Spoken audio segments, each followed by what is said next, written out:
Welcome back. কেমন আছো তোমরা? কি হয়েছিল 10 বছর আগে পার্ট 6 নিয়ে কিন্তু চলে এলাম আমরা। তো চলো বেশি কথা না বলে শুরু করা যাক। এই কথাটি শুনতে পাওয়ার সাথে সাথে কিছু ছেলে পেলে চলে আসে ওইখানে। মেয়েটিকে হাসান বলে উঠে, এই আপা, এই কি করতেছেন? এইসব পাগল হয়েছেন নাকি? মানে নিজের ইজ্জত নিজেই খাইতে চান, আবার আমারটাও খাইতে চান, এটা ঠিক করতেছেন না আপা। প্লিজ চলে যান। দেখ হাসান, বেশি কথা বলিস না। কোনটা ভালো আর কোনটা খারাপ সেটা আমি তোর থেকে ভালো বুঝি, ঠিক আছে? বেশি বকিস না। হাসান বলে উঠলো, প্লিজ এইসব করেন না। আমার মান সম্মানটা বড় না, আপনার মান সম্মানটা বেশি বড়।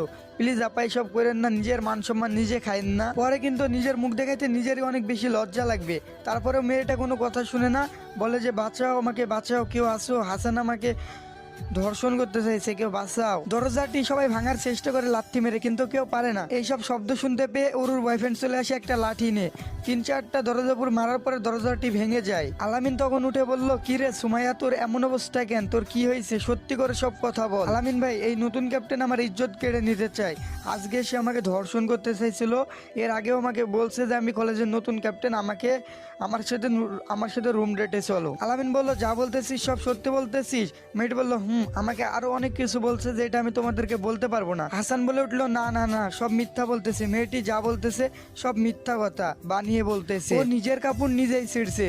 তারপরে কোথায় থেকে অরু আসলো, এসে হাসানের গালে ঠাস ঠাস করে 2টা চড় মেরে দিল। কলেজের ক্যাপ্টেন হয়তো 2 দিন হলো, আর নতুন ক্যাপ্টেন হয়ে মেয়েদের সাথে এসব করা শুরু করে দিয়েছিস? তোর এসব করতে লজ্জা লাগে না? আজকে বাসায় চ, তোরে দেখতেছি। অরু বয়ফ্রেন্ড তখন বলে উঠলো, আরে দাঁড়াও, ওকে একটু ভালোবাসা দিয়ে নি। যখনই লাঠি দিয়ে হাসানকে মারতে যাবে, হাসান লাঠি দিয়ে ধরে ফেলে এবং অরুর বয়ফ্রেন্ডকে উল্টা মেরে মাটিতে ফেলে দেয়। তখন হাসান বলে উঠলো, অরু বিশ্বাস করো, এই মেয়ের সাথে আমি কিচ্ছু করিনি।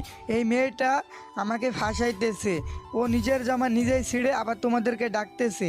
আমি কিছুই করিনি, আমি নির্দোষ। তখন অরুর বয়ফ্রেন্ড বলে, এই চাকরে বাচ্চা, তুই আমাকে মারলি আবার মিথ্যা কথা বলতেছিস? তখন অরুর বয়ফ্রেন্ড উঠে বলে, তুই আমাকে মারতি না, ঠিক আছে? যদি সত্য কথা বলতি, তুই সহ্য করতে পারছিস না মিথ্যা কথা বলাই তো তুই আমাকে হাত তুললি। তখন হাসান বলে উঠলো, যে মিথ্যা কথা বলে তাকেই তো মারে, তুই আমাকে পাগল পাইছিস? কিন্তু তখন হাসানের বিপক্ষে সবাই যাইতে থাকে, কারণ কলেজের ক্যাপ্টেন নিয়েছে, তাতে কি? তাই বলে কি সবার সাথে অসভ্যতা আমি করবে?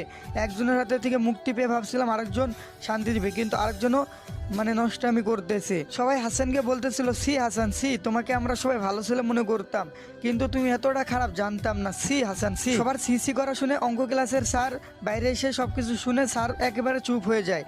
স্যার ভাবে, যাকে আমি বিশ্বাস করে ক্যাপ্টেন বানাইলাম সেই এমন ছেলে। কিছুক্ষণ যাওয়ার পরে স্যার বলে উঠলো, সি হাসান, তোমার কাছে এটা আমি কখনোই আশা করি নাই। তোমাকে আমি ক্যাপ্টেন বানালাম পুরা কলেজের, আর তুমি এমনটা করতে পারলে, আমার বিশ্বাসটা ভেঙে দিলে। হাসান বলল, স্যার বিশ্বাস করেন আমি কিছুই করি নাই, প্রমাণ দিতে পারবো। হাসান তখন